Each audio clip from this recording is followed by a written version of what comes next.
ये कैदाबाद के इलाके धमाका हुआ है और अभी यहाँ पर एम्बुलेंस वगैरह और पुलिस की गाड़ियाँ, रेंजर्स, विंग कमांडर सब आए हुए हैं।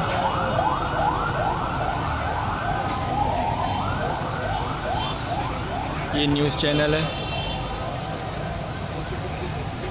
और बिल्कुल ये सामने बिल्कुल इसी पे हॉस्पिटल के पास से नीचे रेडियो के नीचे बम ब्लास्ट हुआ। और एक और की शिकायत है अभी न्यूज़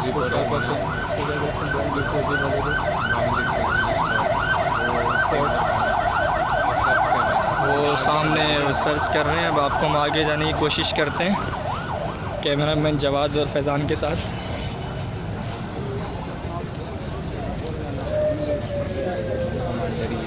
ये विंग कमांडर और उसकी फ़ौज, उनके कमांडर की फ़ौज हो गया बंद। और यहाँ पर ये समा न्यूज़ वाला भी है।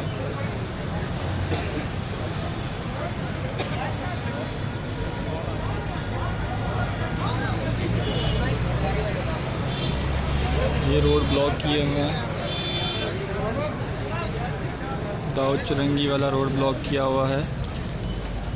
और ये कैदाबाद का पुल बिल्कुल ही बंद पड़ा हुआ है नीचे से।